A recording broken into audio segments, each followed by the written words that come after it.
Welcome to Wealth Coffee Chats, folks, for your daily live updates. Get the most out of today's episode by participating in the chat. Make sure you ask some questions, be part of the conversation, have a bit of fun, grab a coffee or a tea, take some notes, and get ready to start your day, folks. Quick few housekeeping rules, though. No spamming, no advertising or self-promotion in the chat. That's not on. Be kind and respectful to everyone when participating. And most of all, have a good time. Real estate investing can be your biggest asset. It also can be your most expensive asset when it comes to getting it right or getting it wrong, folks.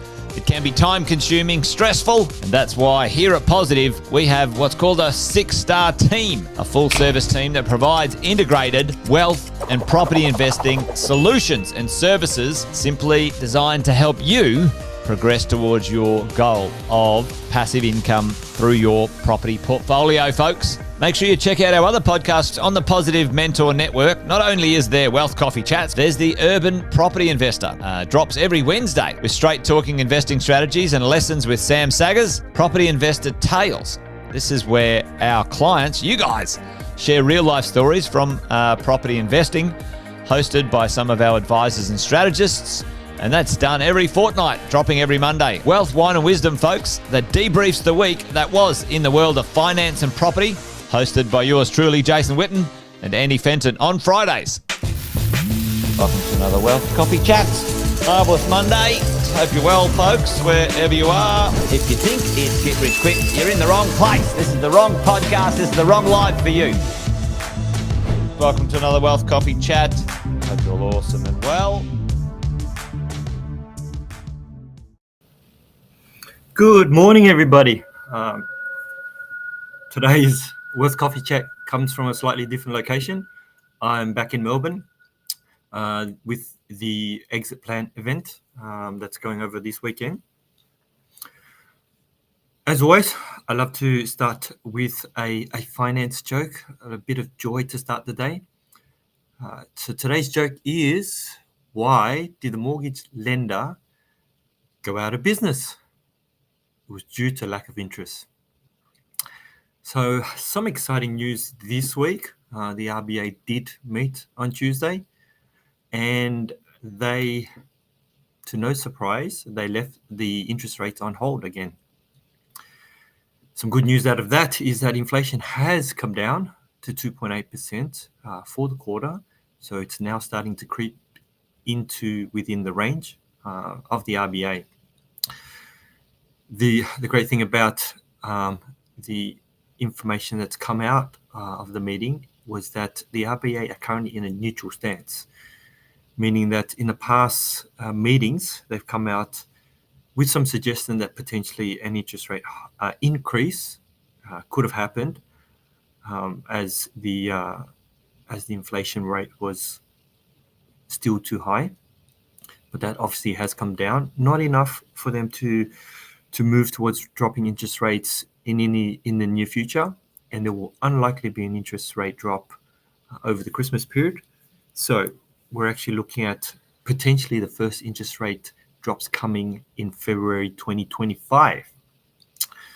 So some of the banks have come back and adjusted their predictions for how many interest rate drops next year and when it will start. All the major banks, ANZ, CBA, NAB and Westpac,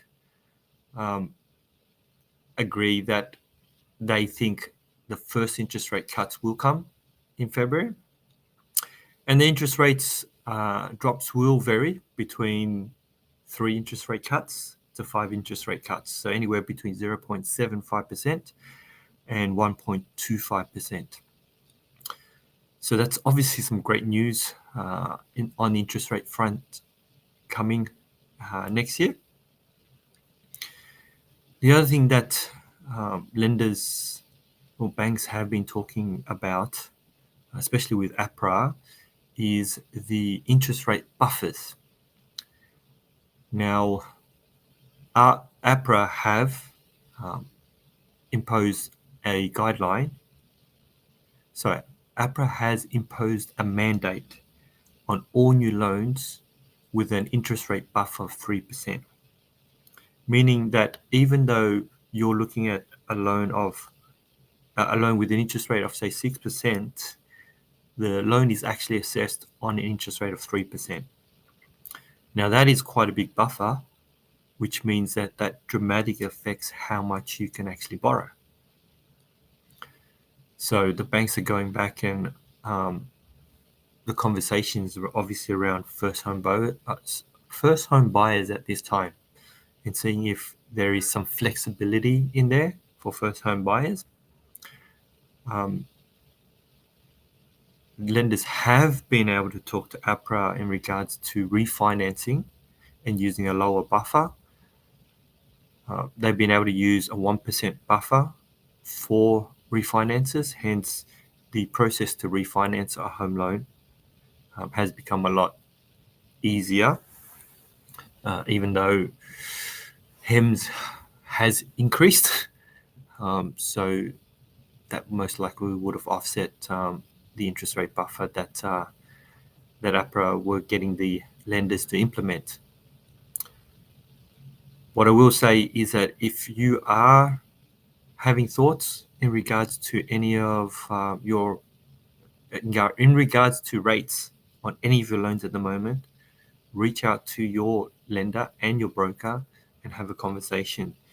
Even though we've been talking about interest rate cuts, it does not mean you can't have a conversation with your existing lender.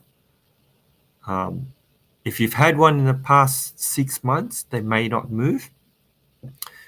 But I think in this situation, if you don't ask, then you won't know.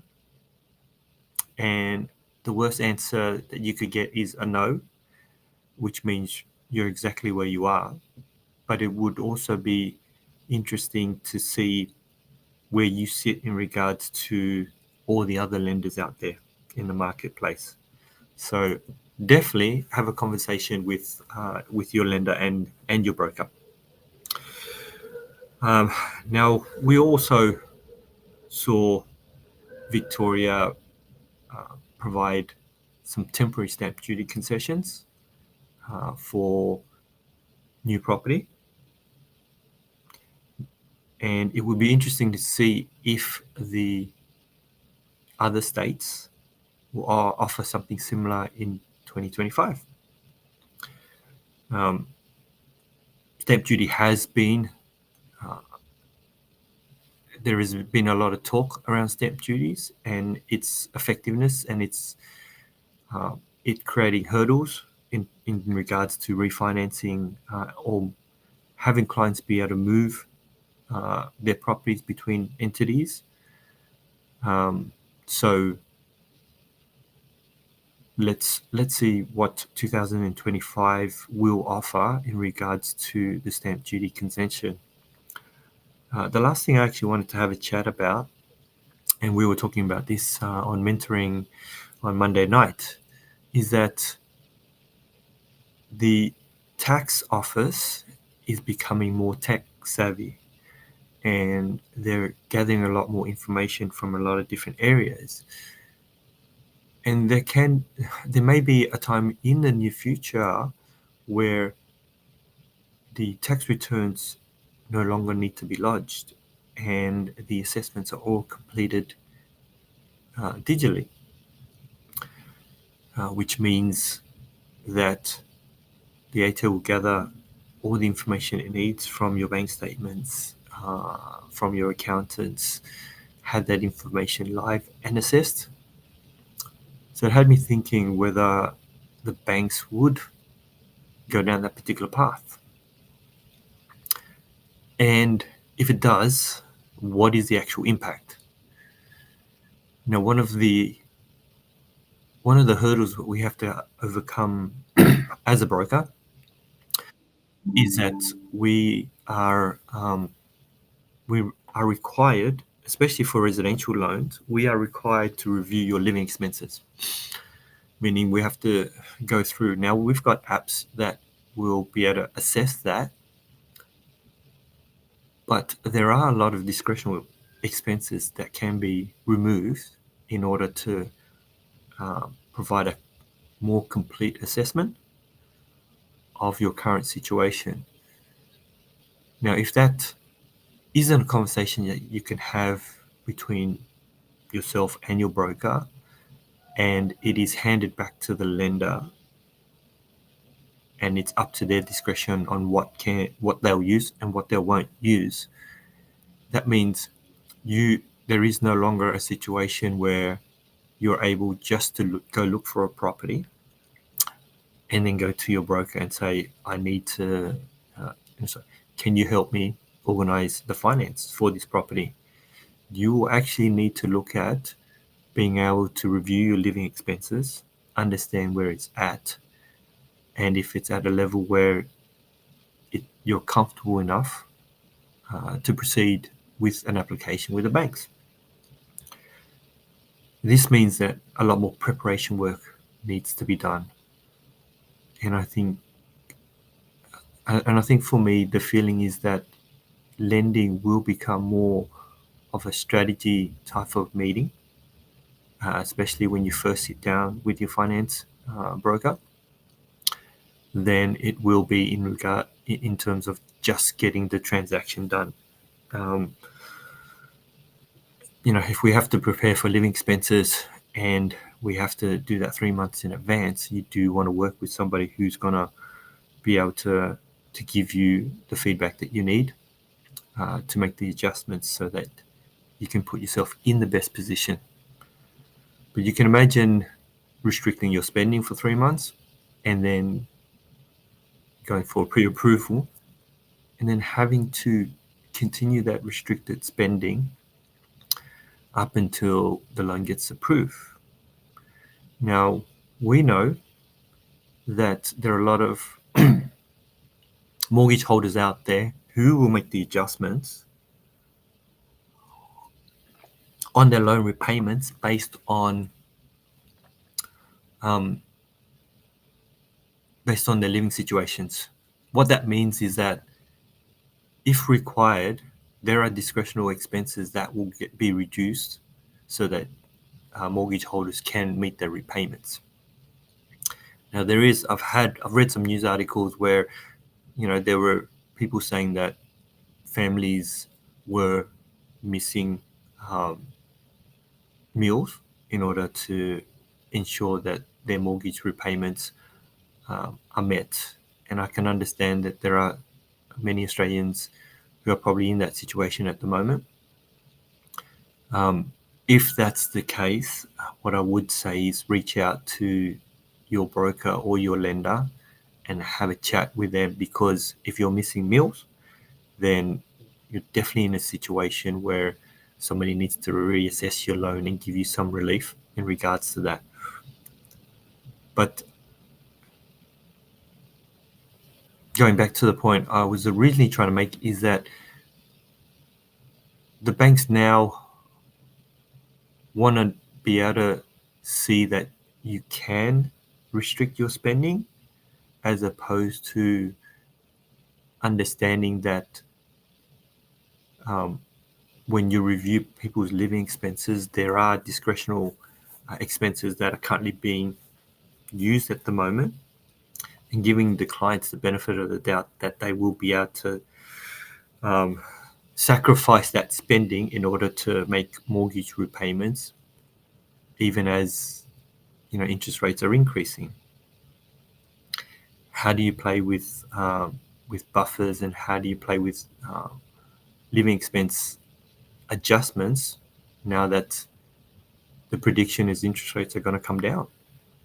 So these are a few things that I think the mortgage industry and banks and lenders are going to be looking at over the next year, and I do hope that they will make the process easier for both brokers and clients, and not feel like lenders are asking for everything in regards to the client's situation before being able to make a decision, and giving some of that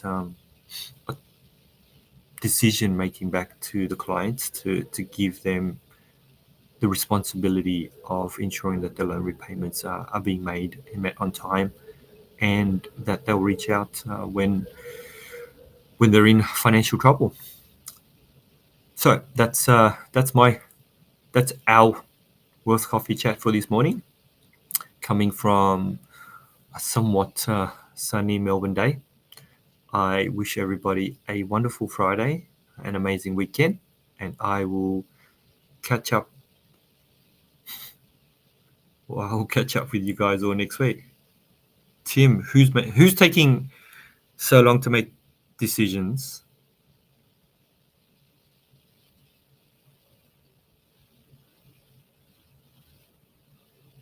Are you talking about the Reserve Bank, or just lenders in general? Why they take? You know what, Tim? That's the $1 million question. You would think with all the technology at this time, the loan processing. So the process to apply for a loan would be a lot quicker. Unfortunately, I don't have that answer. When we would deal with banks, we have to gather information we have to personally gather information, put it all together, have the client submit. I mean, these days it's slightly faster because we can get DocuSign on loan applications. ID can get verified digitally, so that speeds it up a little bit. Once it gets to assessor, what I've noticed is that it goes through a few different stages, and depending on how complex the deal is. Now, if it's pretty straightforward, there's a pre-assessment, a credit assessor looks at it, valuations get ordered at the time of conditional approval. Your broker potentially could speed that up and order the valuation up front and have that as part of the assessment. What I do know is when it's complex, not all assessors have the ability to look at the loan the way it needs to be looked at, and also some lenders require certain type of loans to be sent further up the chain to let's say a senior credit assessor to make the final sign off. So there in that process there's at least 3 teams that actually have to look at it before it gets approved. My gut feel is that a lot of it is still done quite manually, and so as I was talking to before, how do we get the balance between using technology and speeding up the process, but not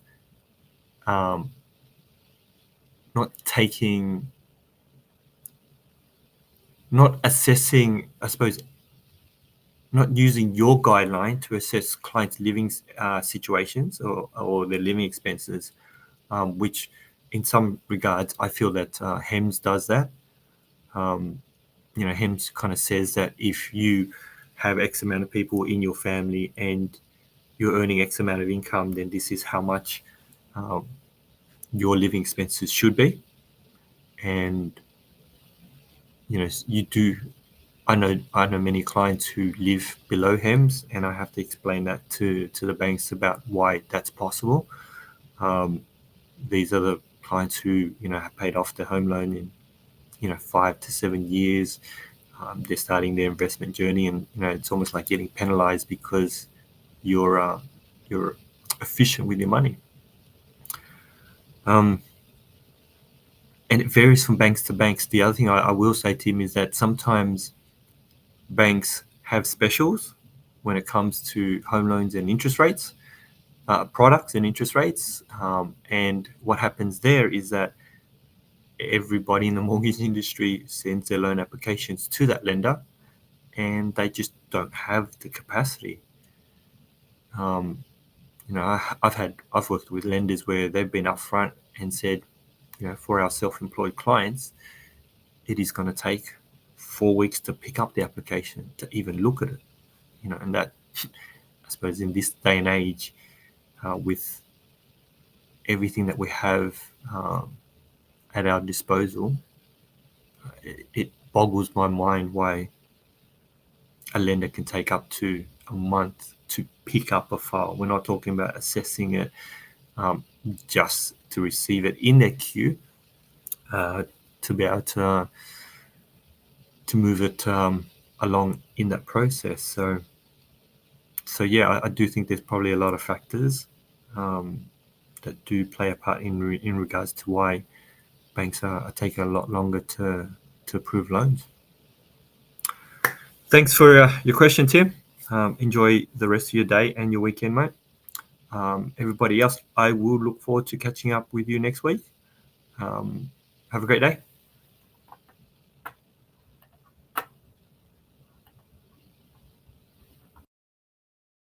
Episode of Wealth Coffee Chat, folks. Make sure you like, subscribe, and turn on your notifications so you never miss a thing when we go live. Improve your portfolio and investing game, folks, with Wealth Coffee Chats live every morning at 8:10 each weekday. Make sure you join us. Previous episodes are also available wherever you get your podcasts, folks, as well as our other podcasts from the 6 Star team here at positivementor.com.au.